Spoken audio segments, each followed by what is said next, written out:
কুষ্টিয়া জেলার সকল থানায় সে এমন ব্যক্তি রাজনীতি কায়েম করেছিল যা সামনের দিনগুলোতে আর হবে কিনা এটা একটা সন্দেহজনক। সৈয়দ মেহেদী আহমেদ রুমী এমনই একজন ব্যক্তি তথা কুষ্টিয়া জেলা নয় সারা বাংলাদেশের একজন অহংকার। আমরা অনেকেই মনে করি সৈয়দ মেহেদী আহমেদ রুমী হেরে গিয়েছে। সৈয়দ মেহেদী আহমেদ রুমী কখনো হারেনি। হেরে গেছে কারা?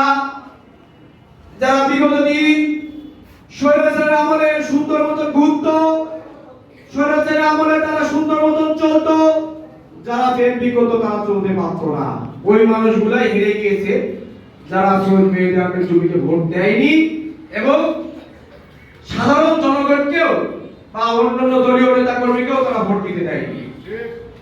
এখানে আপনারা সকলেই হয়তো অবগত আছেন ফ্যামিলি কার্ড কার্যক্রমের যে আদমশুমারি সেগুলো কার্যক্রম শুরু হবে 2-1 দিনের ভিতরে, কালকে হয়তো এগুলোর পরীক্ষা। আমরা যখন ফ্যামিলি কার্ডের নিয়ে ভোট চাইতাম বা প্রচারে বলতাম, এক শ্রেণীর লোক আমাদেরকে বলতো এই ফ্যামিলি কার্ড ভুয়া।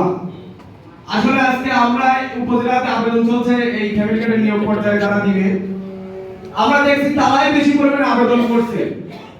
আসলে এটা আমরা একটা হাস্যকর ব্যক্তি, তারা বারবার বলতো ফ্যামিলি কার্ড দিতে পারবে না তারেক রহমান, তারেক রহমান এটা দিতে পারবে না, স্বাস্থ্য কার্ড দিতে পারবে না, কৃষি কার্ড দিতে পারবে না।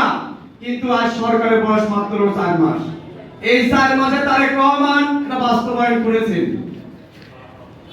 এই নির্বাচনে আমাদের প্রতিপক্ষ যারা ছিল সারা বাংলাদেশে তারা মানুষকে জান্নাতের টিকিট দিত, কিন্তু এখন দেখা যাচ্ছে জান্নাতের টিকিটটা দিতে পারছে না। তারা বিভিন্ন সময় বিভিন্ন জায়গায় এই দখলদারিত্ব, নিয়োগ বাণিজ্য, জমি দখল, ঘর দখল, মামলা বাণিজ্য তারা পর্যায়ক্রমে করেই যাচ্ছে। তারা কার কি বলে? তারা আল্লাহর দল, আল্লাহর মনোনীত দল জামাত ইসলাম। আগে ছিল জামাত ইসলামী বাংলাদেশ, বাংলাদেশ জামাত ইসলামী, বিভিন্ন রকম সূত্রে তারা এগুলো বলছে। আমি তাদেরকে একটা বিষয় বলতে চাই, আপনারা যখন ফ্যামিলি কার্ড আবেদন করবেন একটু ভেবে চিন্তা করবেন আসলে এটা আপনার পাওয়ার যোগ্য কিনা। আজকে এই তো মাহফিলের প্রধান অতিথি কুষ্টিয়া জেলা ছাত্র দলের সম্মানিত আহ্বায়ক, বিগত ফ্যাসিস্ট আন্দোলনের তার যে ভূমিকা, তার যে নেতৃত্ব তা অপরিসীম। আমাদেরকে উনি মেসেজ করতেন যে আগামীকালকের প্রোগ্রাম কিভাবে সফল করতে হবে এটা করো, এবং তার প্রচেষ্টায় কুষ্টিয়া জেলাতে যেখানে মিছিল হয়েছে বিগত স্বৈরাচারের আমলে আমি তার প্রতিদান বা তার কোনো প্রতিদান দেখি না। আমাদের কুমারখালী, খুকসা থেকে শুরু করে দৌলতপুর পর্যন্ত এই ছাত্র দলের একবারে তুলে দেওয়ার মতন একজনই কারিগর ছিলেন আমাদের নেতা মুজাক্কির রহমান রাব্বি।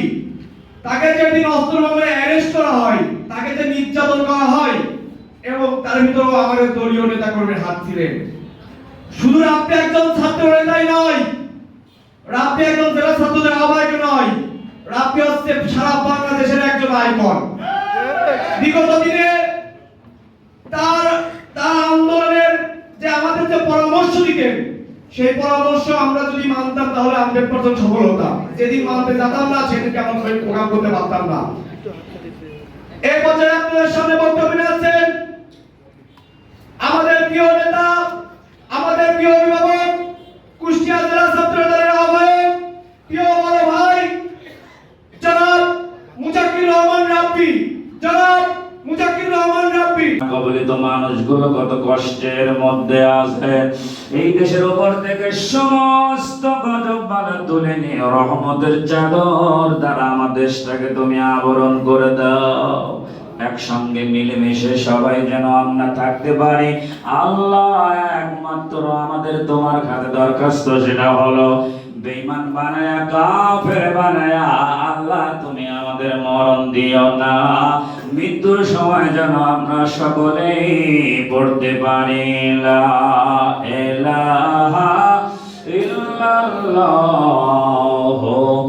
মুহাম্মাদুর রাসূলুল্লাহ।